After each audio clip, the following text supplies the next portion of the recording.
Hello and welcome to episode number 16 of the Monster Truck Podcast, presented by AllMonster.com and sponsored by absolutely no one. However, we're always open for inquiries. Also, this is the most professional, unprofessional podcast in the world, and I hope that you guys are enjoying your holidays. We decided to help you guys enjoy your holidays with another edition of this podcast, and today it is focused on you guys. Questions, answers. We've got some of each. Dustin, I went through the YouTube comment section. Most of the time, that is a terrible endeavor to do on the internet. But for this, you guys, the Monster Truck Nerd Nation, you came through. You asked some really insightful things, and it gives us a lot of ideas, a lot of things we can talk about, a little more things to unpack out of the burrito, if you will. So, I am ready. Are you ready to answer some user questions? I might be. I'm kind of just scrolling through Instagram right now, though. I'm being really unprofessional. There we go. See? Living up to the name already. So, Levi Shonis, or Scones, I don't know how to pronounce your name, dude. You need to hit us on Twitter because you took pictures of burritos and slap wheelies. A plus, sir. Pronounce your name for us. But wants to know what our schedules are looking like for next year, and do we have any advice for people doing track crew for the first time? Now, we did respond to this on YouTube, but I think this is a good question because a lot of people that eat, sleep, and breathe monster trucks may listen to them as well on the Monster Truck Podcast. So for people that are doing club help for the first time, be ready for a long day, be rested, stay hydrated, and don't be scared to ask questions and be a sponge. Absorb as much knowledge as you can. You can say that about being a dirt crew guy. You can say that to be a track guy, any of that sort of stuff, whether you're crewing or helping or doing any of that stuff, anything in regards to monster trucks. Sometimes you can get overexcited and talk too much. I do it a lot. But if you listen, if you learn, if you watch, if you follow directions, a lot of times things can happen very well for you. Yeah, I mean, for us, we were, definitely monster truck dorks. It's, something that we were very passionate about. We're not shy about it. Um, and we kind of carried that passion into just building bridges and carrying communication over with people that we saw regularly. Whether for yourself it was when you're doing shows with Mark Schrader and eventually building that into a friendship, and you turning wrenches on his truck from time to time, to me becoming close friends with people like Carl Van Horn or the Anderson family or the Sims family, or people like Andrew Palachko, who have now graduated to bigger roles within Monster Jam. A lot of it, in the old saying is, it's not what you know, sometimes it's who you know, and being able to build those friendships, those connections over time. Yeah, it may not happen right away that you're able to get yourself into a position to kind of be somewhat involved within the industry, whether you're kind of low man on the totem pole like myself, or eventually finding yourself in a driver's seat. Everybody has to start somewhere.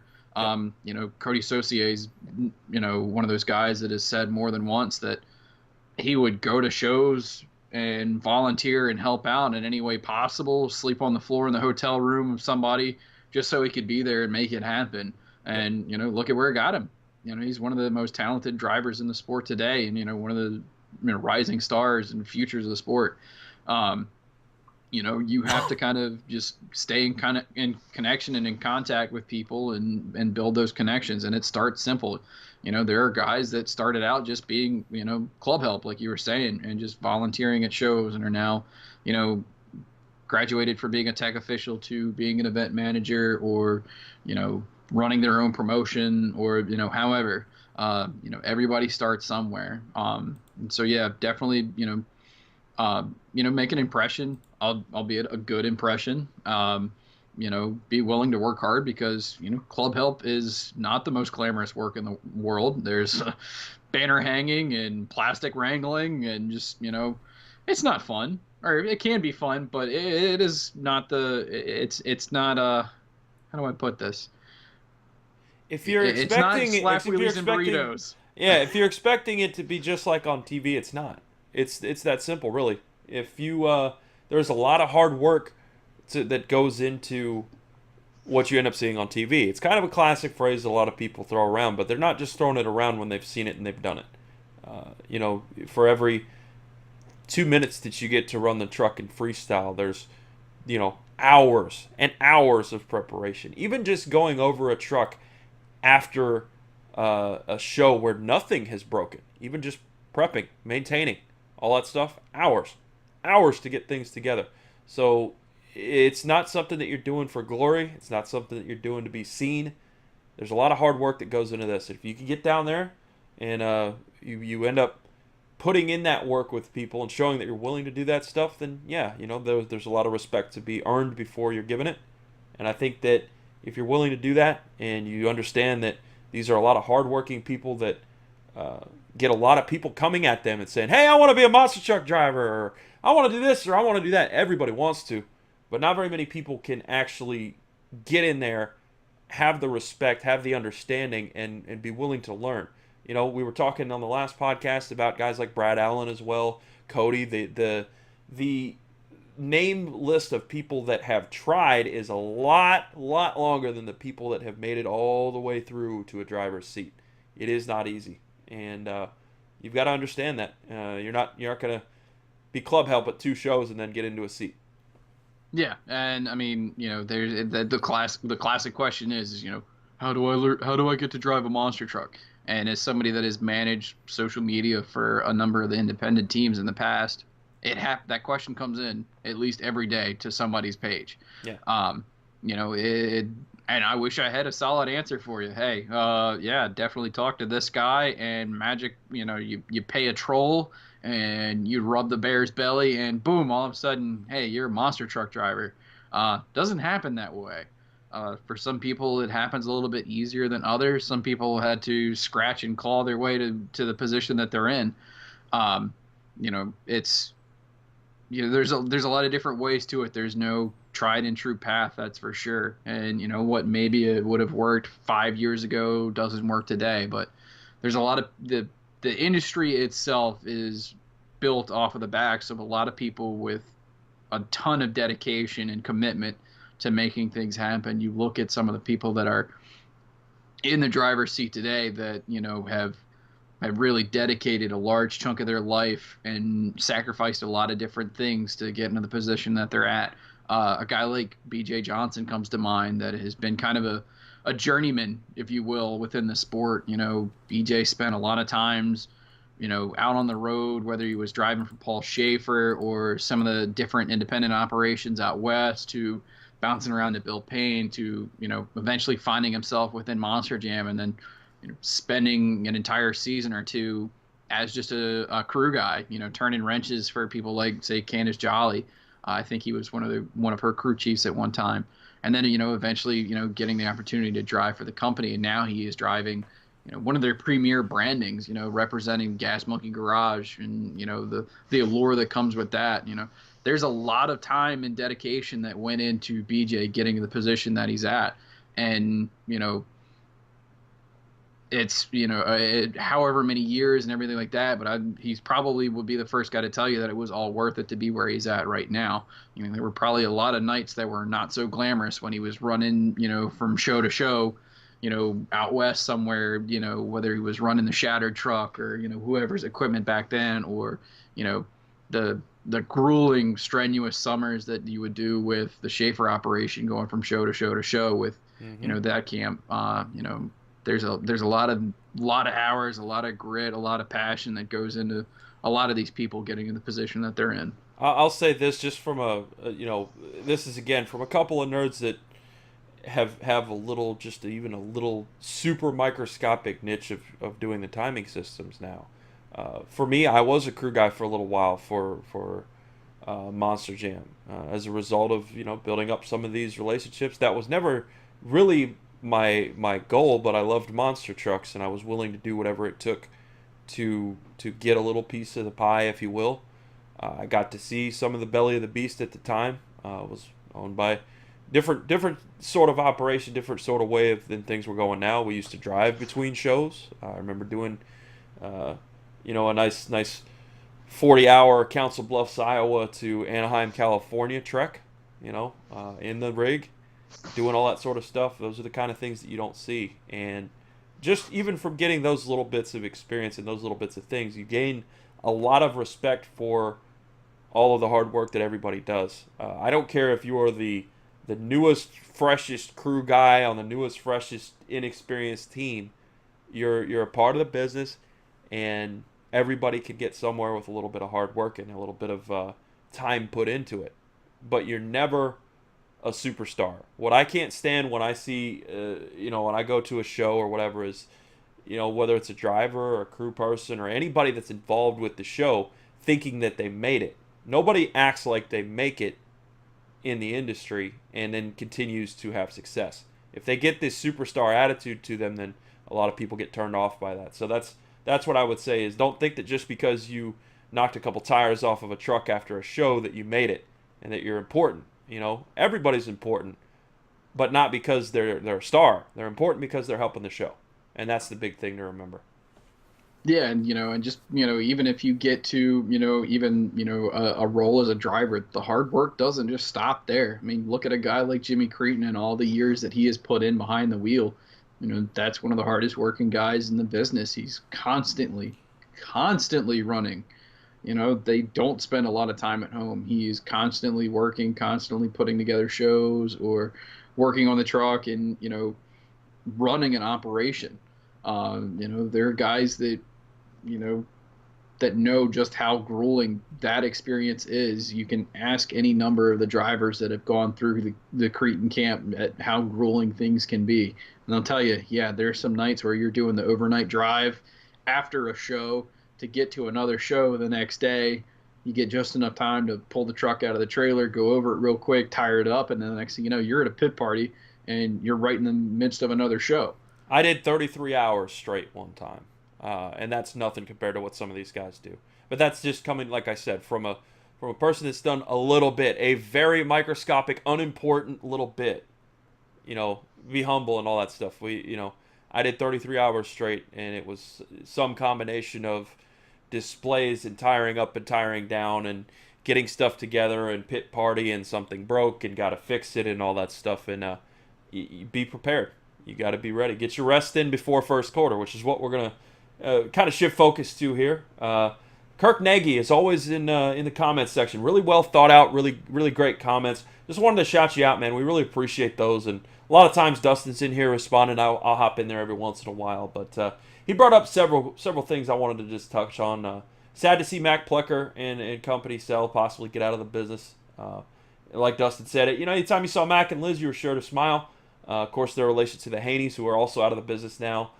Any of that stuff is really great to see. Great career, and I hope that they get to, like you said, put in a lot of hard work. Now it's time to relax a little bit. Hopefully that'll work out well.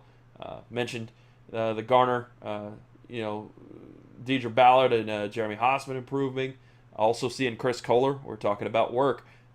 Hey, it's been cool seeing Chris Kohler, Jim Kohler's son, around some of these shows. Got a little seat time this summer, and hey, that's a guy that hasn't direct into the business and is working really hard and learning things. I remember also seeing inside stuff on Ryan Anderson being Adam's crew guy when he was in Taz for a little while.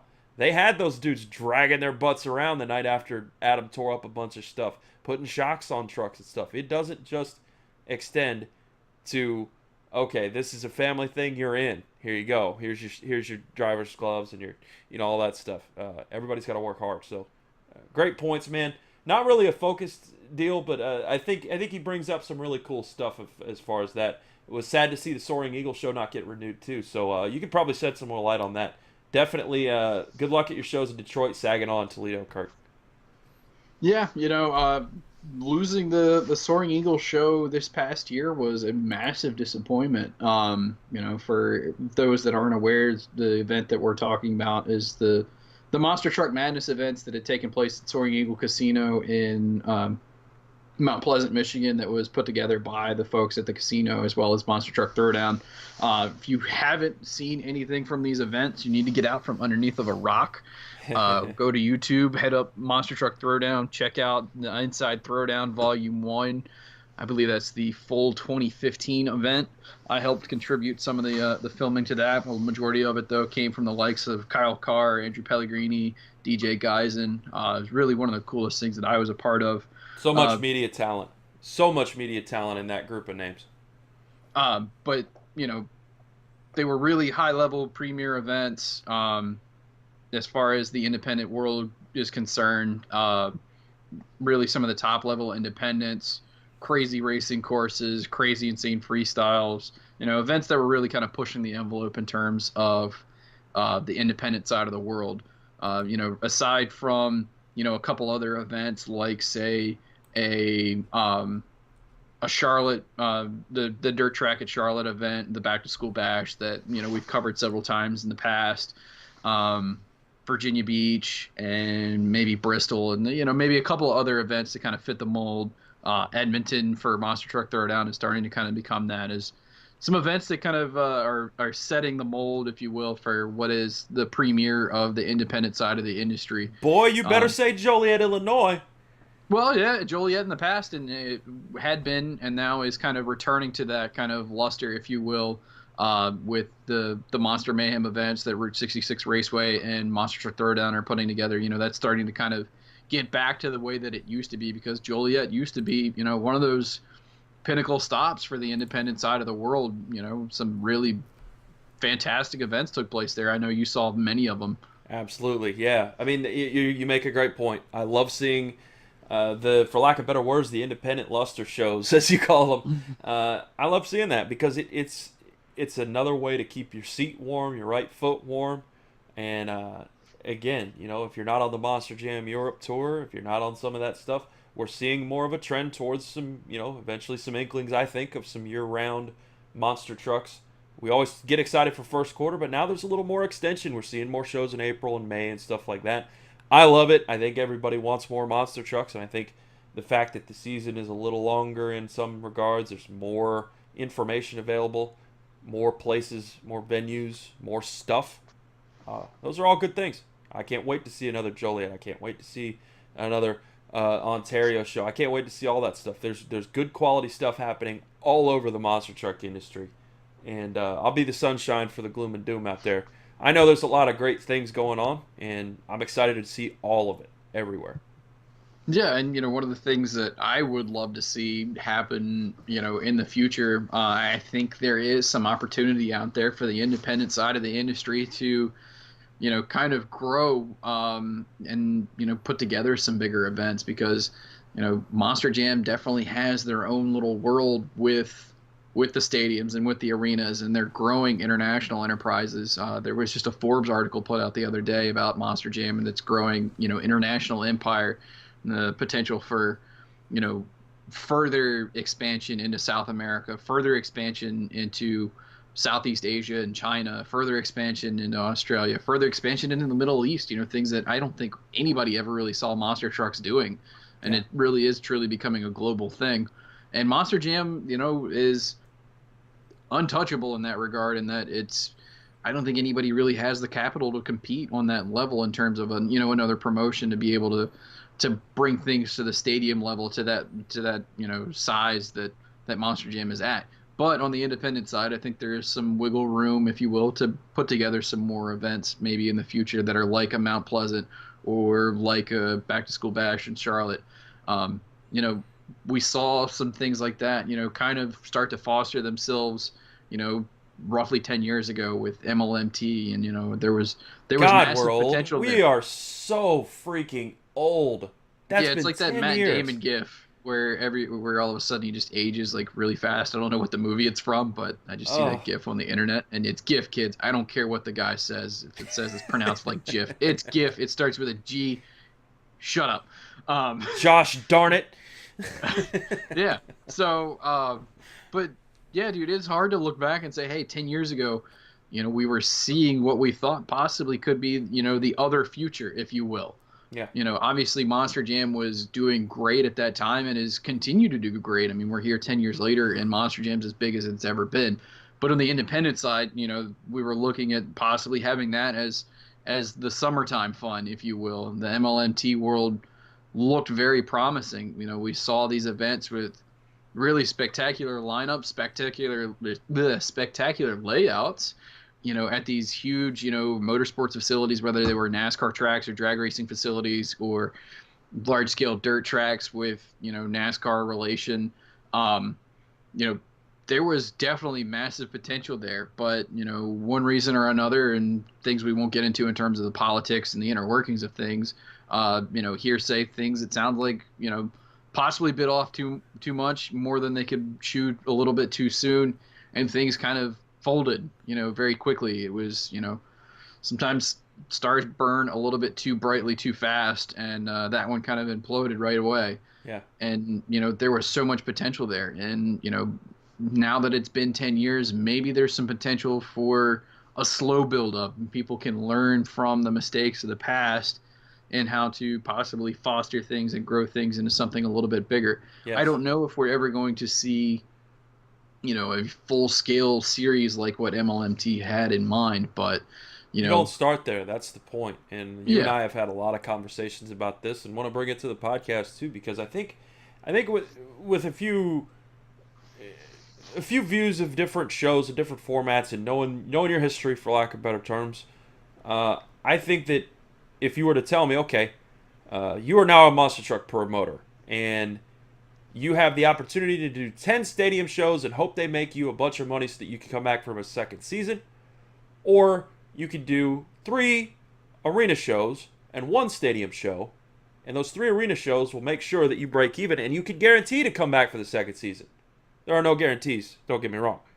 I would pick the second option there. The slow build your brand, build your name. Don't come out here and say, hey guys, we're going to do the greatest thing ever. We're going to go head to head with everybody out there, and it's going to be the greatest thing in the world.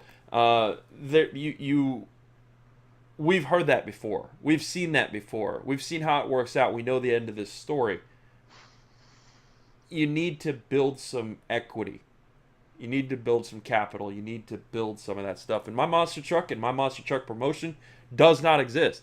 But that's just how I feel after having seen this sort of cycle repeat for years and years. I think that if there is a desire and some logic and some background of monster trucks and of how everything works, there are enough people that either have gotten out of the industry or will be done with the industry that I think you need consultants. I think you need people.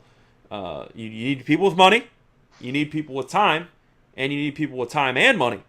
And then on top of that, you need time, money, and then experience. You need some people to say, hey, look, you need to do this at a show to have it be a success. And it's such a huge undertaking that one person can't do this. We were just talking about track help and all that stuff at the start of the show. It is a massive undertaking. It needs to be a slow build, in my opinion, for something to materialize that is a long-term thing.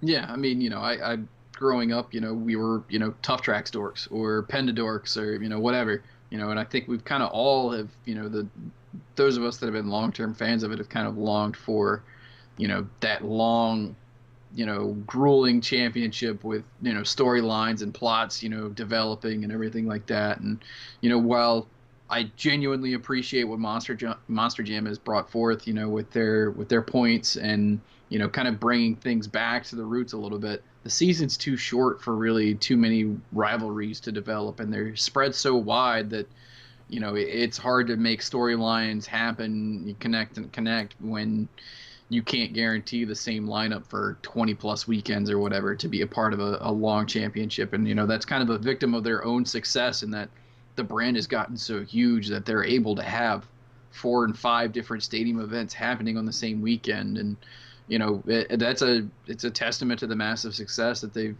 gotten.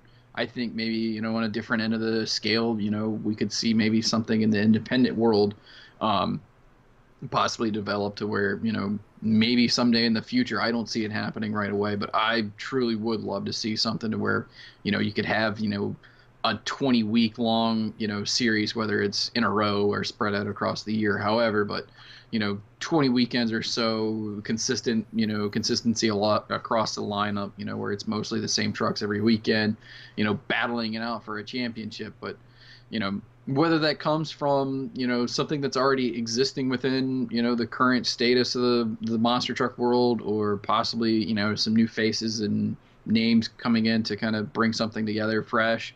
I don't know what it would be, but I think that's been the kind of a long dream for a lot of us. Is not to take away anything from what Monster Jam does, they truly have put together a fantastic product. But you know, I think there is room for there to be different shows. Not everything has to be a Monster Jam clone in order to be successful. I think there is room for a different product, if you will, to grow and be its own entity and be successful as well. Maybe not to the scale that what they're doing, but something that can appeal to more of the diehard motorsport fans, I guess you could say, of the monster truck world. 100%. Samson MT fan came through with a nice comment. Seen a lot of these on the channel as well, so we appreciate that, man. Says on the next episode, you guys should talk about some of the newer drivers, Colette Davis, Brandon Vincent, etc., and how you think they're developing as drivers, since they've already done events this fall. Just like we were talking about, do you think them having run a few fall shows will give them an advantage going into the first quarter? Do you think we could see a Fall Point Series tour develop in the future? We already covered that part of it. But newer faces, getting their feet wet, all that sort of thing. He also asked a question about Steven Sims, but I believe that he is still going to be in Mutant this first quarter, or is he actually out of a seat, Dustin? I haven't seen his name pop up on first quarter lineups.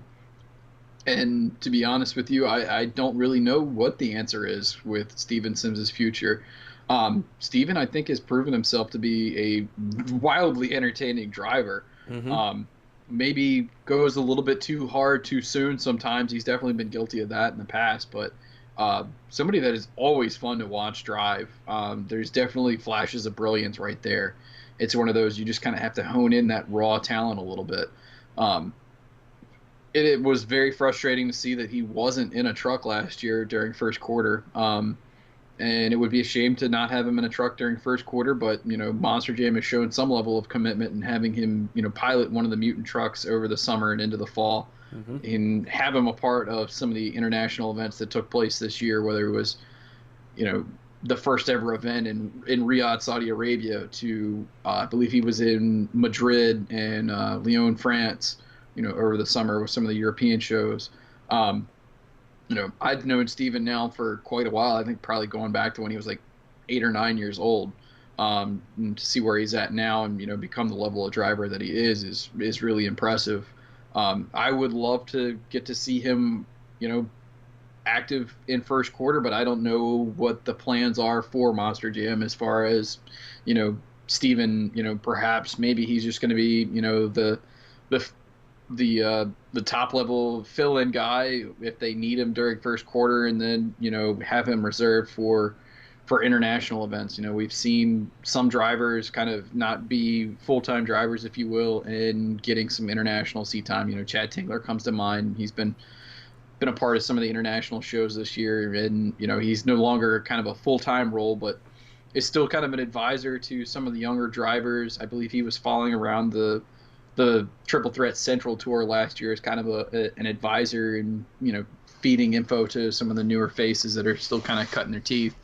But, Steven's got great talent. I'd love to see him back behind the wheel during first quarter. I think I don't know what to expect if he's not already on lineups right now. I don't know if they're holding anything back to announce, but, we'll see what happens. If he's not in a truck during first quarter, I believe there's some possibility of some international stuff happening during the course of first quarter that, perhaps he'll be called in for, as well as some of the other names that we haven't seen quite as much of, or maybe not full-time drivers, be brought in to fill some of those roles.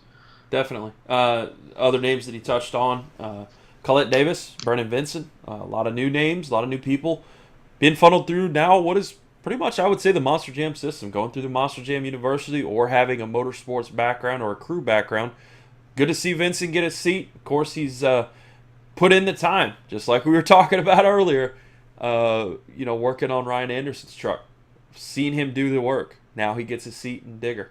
Of course, we get to see Colette Davis as well. Made an outstanding debut by all accounts. Was going toe-to-toe with Pablo Huffaker in Toledo, her very first show. Really cool to see that. Seeing the development of a lot of people posting images, posting videos, posting stuff for Monster Jam University. So some people are getting some seat time, which is one of the things that you were mentioning Samson MT fan there in the comments. I think any time that you get seat time, it's definitely an advantage heading into the first quarter. Driving a monster truck, as I was telling you guys, I got a very little bit of time. I got to drive a truck from the pits to the pit party, down a tunnel, park it, and then back it out and drive it back up into the tunnel and park it again. And it is hard. You cannot just hop in a seat and go drive. It is very hard. It is one of the most difficult things. If you think it's like your daily driver, you're wrong. If you think it's easy, you're wrong. So these new faces, this fresh blood, they can get as much seat time as they want. That is an outstanding thing now. Didn't used to have a Monster Jam University. So I think anytime you get seat time, it's great. We used to say that was the thing that you could do in Europe. Now there's Europe and Monster Jam University. So I think that's all wins. It's all good things.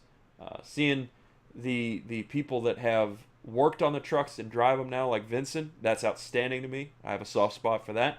Seeing people that come over from other places like Colette Davis, that's outstanding too, because I like seeing crossover. Some people might be on the fence about that, but I like seeing people that have a motorsports background come in, and there's some outside influence. You were talking about Mikey Vaughters. Of course, Mikey has a name in the industry of his father, but he was big into freestyle motocross before he came to the monster truck side of things and started driving. And there's some influence there. You can see how he maneuvers the weight of the truck around. You can transfer weight from front to back, side to side, whatever the case may be. Got a truck that can do that. So there's just a ton of outside influence from people like Colette Davis, we saw Damon Bradshaw back in the day. Lots of people that have driven things with engines forever. Lots of people that have worked on things with engines forever coming in. These are all good things, and I think it gives us a better product at the end of the day. But I think developing these talents, got to go and keep running that Monster Jam University like crazy, even though it probably doesn't make much money. There's a lot of expenses in just firing up a monster truck and running it around Monster Jam University for a little while. So that's something you can't forget. That's an investment that Monster Jam is making literally and physically into the talent that they bring there. Yeah, I mean, you mentioned Colette Davis, kind of coming out and being able to compete right away and be very competitive right out the gate. I think, definitely her prior motorsports experience comes into effect there, and, being comfortable in handling vehicles in, different scenarios than what you're dealing with, just driving your car around town. Her background being with drifting and rallycross and everything like that. She's used to high horsepower. She used to be in sideways, adjusting to different levels of grip. With rallycross, you're dealing with the jumping aspect, which, some other, forms of motorsports you don't have. If you're circle track racing, if you're getting airtime, you're having a bad time. But with rallycross, it's in every race, with what she was doing with GRC. So, she's gotten used to handling a vehicle and adapting to how, a different vehicle, drives in, different surfaces, whether you're going from asphalt to dirt to concrete to sand to whatever.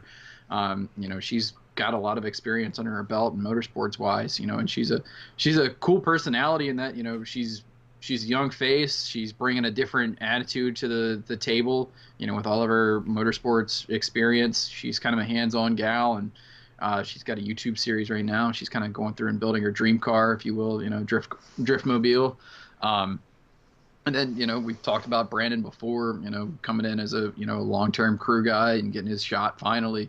Haven't gotten a chance to really watch anything of Brandon driving. I know he did get to do one show here before going into first quarter, and he's also cut his teeth out at Monster Jam University. They've obviously got some confidence in him, putting him in a gravedigger right off the bat. And that's a tough thing to do. You can ask any of the guys that have jumped right into it, and they'll tell you that it's kind of intimidating with a lot of expectations on your shoulders to jump in and drive a gravedigger right off the bat. We saw that last year. You've touched on this. I hate to cut you off. We saw that last year with Kristen Anderson. Again, we were talking about Mikey Vaughters having a name. Of course, the Anderson name is a thing. That's a tough spot to be in. Nothing taken away from Colette Davis. El Toro Loco isn't Gravedigger, and when you're talking the biggest name in the sport, I still don't agree with putting a first year driver in any sort of Gravedigger. If you're that's what's on the program, and that's what's on the front page. You are putting them in a very, very tough situation. I do not envy what Kristen Anderson had to go through last year when you are not only new to this, as far as seat time. But you're competing against a ton of people that have twice, 3, 4, 20 times as much experience and expected to spank them, expected to win, expected to be that top thing right away. There's no get your teeth wet or get your teeth cut, get your feet wet, get all that stuff. You know what? You might get your teeth wet too. But there's no easing into it. And that's just a tough spot. And Vincent's in that right now. We've seen it with several people, varying degrees of success, but just no choice but to go for the win from the first show. That's tough, man. Yeah, well, and I look at, say, a name that I, be honest with you, totally ignorant of. Haley Guiley. I know of her, just from looking around and saying, okay, so she's a fitness model and this and that and the other. No idea what her motorsports background is. I don't know if she even has a motorsports background. Admitting complete ignorance here, but she's getting put in the position of driving a Scooby-Doo, which is a very popular name, obviously. In a big stadium tour and going up against the likes of Ryan Anderson, Randy Brown, John Zimmer, Mikey Vaughters, Leo Donald. There's some tough competition right there off the bat. Even BJ Johnson, there's a lot of talent on that tour, and you're driving a premier name, if you will, in such a big environment. It's got to be a little bit intimidating, but again, I guess there has to be some sort of vote of confidence in that, in her ability, and that they're putting her in, that level of a truck right off the bat. Yeah, I do not envy that. A lot of pressure. A lot of stuff to think about if you're a driver. If you're that person, we talked about this on when Sean Duhon was our guest on the podcast. That he had one of his first shows in Kansas City, and I made sure, because of what we just talked about, that this guy's under a lot of pressure. He's being thrown in the mix, learning as he goes, trying to just do his very best. Worked hard for it. Finally, he's got a shot, and he's just expected to immediately perform. The next time that you see your favorite driver or a new driver out there, give him a pat on the back. Talk to him during the autograph line. Say, hey, you did a good job. Hang in there. Whatever it may be. Good, bad, or indifferent as far as their performance. These people deserve your support. They deserve to know that, things get better as you go on. It's a tough spot. It's very, very difficult. Can't emphasize that enough. But moving away from a little bit of this serious stuff, what are you most looking forward to in first quarter? A lot of people are talking in the comments about the TV tours and how that's going to be broken up. It might be a little different this year. We're not really sure about 2018 TV plans and things like that. So what is if you could boil it down to one thing or maybe a couple of things to kind of put a nice bow on this list? You got the Instagram and the Twitter up. What are you most looking forward to in 2018 for Monster Trucks? Just seeing what's going to come. Every year there's always, tons of questions going into the season as to, what our expectations are going to be. There's going to be some very interesting, battles on these tours. I don't know if it's going to be quite the same level of intensity as last year with some of these stadium tours, having arenas mixed in, and you're going to be missing some of the independents on those shows. But, while they're going head to head in these stadium battles or, for the dedicated arena tours, there's some interesting battles that take place there. We talked about it before with the one tour that has Colton Eichelberger, Tyler Menninga, and, Barry Musauer and others.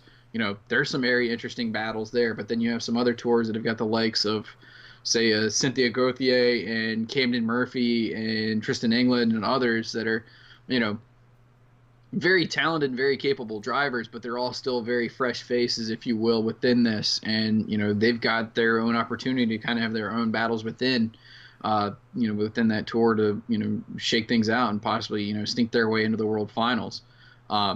Myself, I don't know if there's really any one thing that I'm looking forward to, throughout the first quarter. I could say, highlights would definitely be getting to, reunite with some good friends and, be able to build some fantastic memories. I always enjoy getting to hang out with my boy Ryan Lacoste, and shout out to Ryan. He just announced that he's back as the host of Monster Jam on FS1, And I don't think it gets enough appreciation. I know it is very difficult. You know, we were talking about unenviable positions. It's unenviable to follow up Scott Douglas as the host of Monster Jam.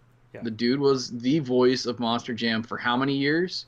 And so, yeah, it's not an easy thing to follow up and, you know, kind of have to fill that void, if you will. But for anybody out there that doesn't already know, Ryan Lacoste is a true monster truck dork.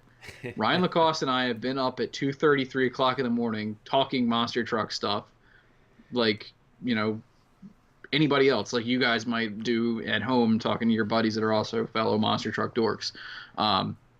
You know, Ryan is deeply passionate about this stuff and really does care a lot. You know, he's a guy that was going to shows when he was a little kid. His dad took him to the show, and he got to meet Charlie Pauck, and he has a signed ticket from Rosemont Horizon of, you know, Charlie Pauck, and he's got all kinds of old pictures. You know, he used to go to, you know, all the events close to home. You know, he's somebody that is deeply passionate about it, and it is very cool to see that he's being brought in to follow up, you know, a legend.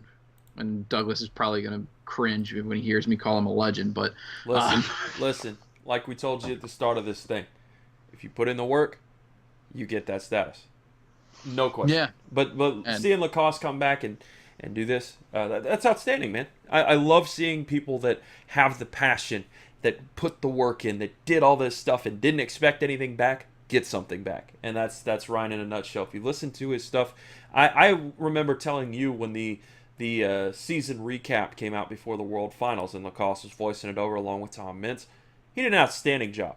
Outstanding job. And let's be honest, there have been some people that have come through some of these roles, whether it be commentary or pit reporter or whatever the case may be, did not do a good job. Did not see the passion come across. Did not have that. So it's great to see that be rewarded and have him come back. And Ryan, you need to come on the podcast, man. If you're up till 2:30 talking with Dustin, I know we'll get along, man. Let's do this thing. Let's nerd out. We'll have a 7-hour long monster truck extravaganza taking us from TNT through Penda, through MLMT, and now through Monster Jam and Monster Truck Throwdown. Let's do it, man. Come on. Yeah, you know, Lacoste is definitely one of those guys that, you know, he can definitely hold his own with his monster truck nerdiness.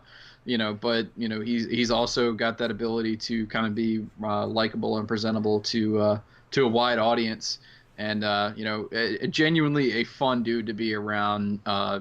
You know, always cracking jokes, having fun. You know, if you're not smiling and laughing when you're around him, then you're not doing something right. So excited to get to hang out with my boy Lacoste. Stadium Tour 1's going to be plenty of fun to watch this year. So many interesting battles that are going to take place there. You know, there's a big target on Todd LeDuc's back coming in as, you know, the reigning FS1 West championship, with a number of the same people coming back to kind of go after him and try and take that title away from him. A lot of great people on that tour also, you know, looking forward to seeing everybody. I'm excited to see Jester, Matt Pagliarulo, you know, on a real big stage with that lineup. Matt's a super awesome guy. You know, we're talking about, again, you know, monster truck dorks. Matt Pagliarulo is definitely a monster truck dork. Dude has been a super long time fan. The whole family is super passionate about monster trucks. They are in it 110%. Everybody works on that truck in that family. Hey, Jester's got jokes, man. That's a great dude to follow on Instagram, man. You want to see passion for the sport and just a good attitude, a good sense of humor about how things go, and just loving everything about monster trucks, living the dream or joking about the stuff that isn't as good. That's a great follow. That's a dude that you can get behind. Definitely. If you're not following Matt, man, go give that dude a follow on Instagram and support that team. That's a great one to highlight, man. But yeah, that's. I mean, just to give you an idea of, you know, the level of passion that they come with. You know, they've been double down ticket holders for a long time at the World Finals in Vegas, and, you know, as soon as Matt was done with the double down showdown, you know, the next two nights, he was right there with his family in their usual spot, you know, excited and ready to watch the show. They're as big of fans as anybody, and, you know, super passionate about all of this stuff. So for them, you know, it's really cool to see somebody like Matt, you know, starting to build his own fan following and building, you know, his own legend, if you will. and come into his own as a driver. He's a lot of fun to watch. He does his own thing. He's definitely all about some big air. He likes some big wheelies. He's finding his own, and he's somebody that really, really is connected and grounded, if you will. He knows where he came from because he's still that guy. He's still willing to just go in and sit in the stands.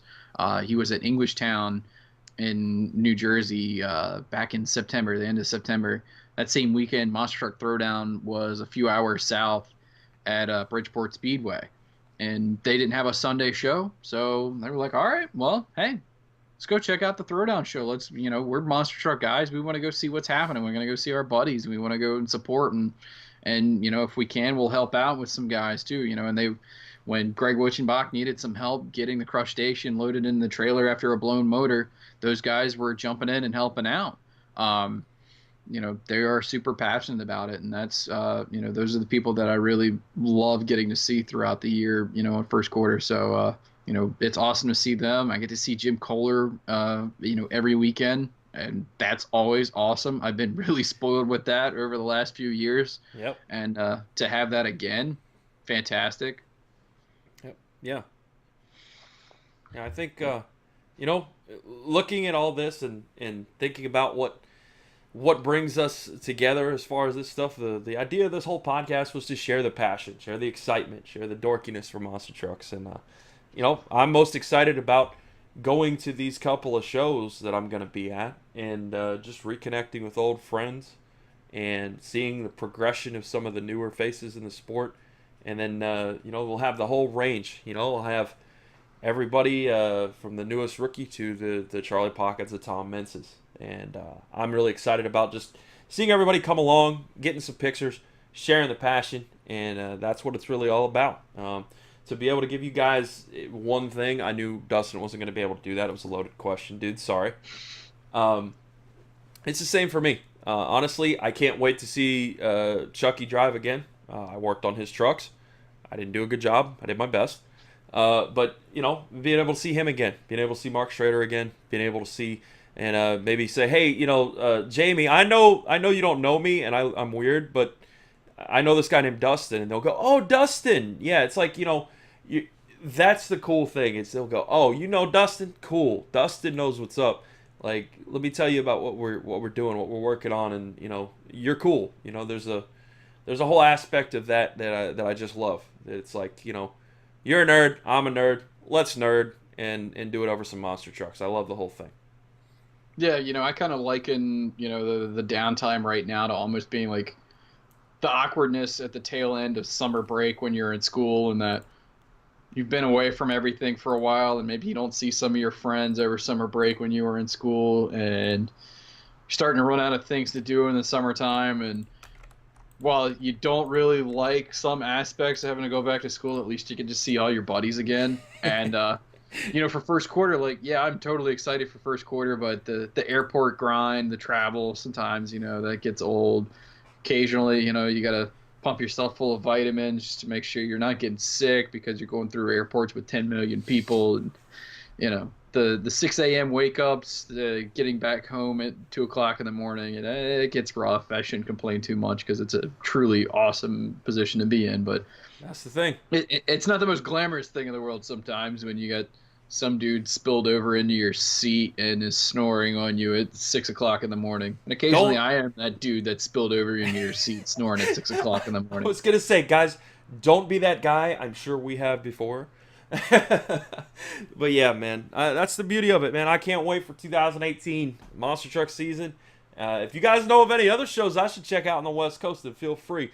Hit me up. I'm happy to come out there, give thoughts, go out there and just enjoy some monster trucks with you guys. And again, if there's anybody out there in the monster truck industry who wants to get on these podcasts, then we're always down to talk shop and have some good fun with monster trucks. Let people have their 10 cents, 20 cents, 30 cents, even $1 worth of input on whatever they'd like to discuss. So we're going to try to get some more guests. It's tough during this time of the year, like we said.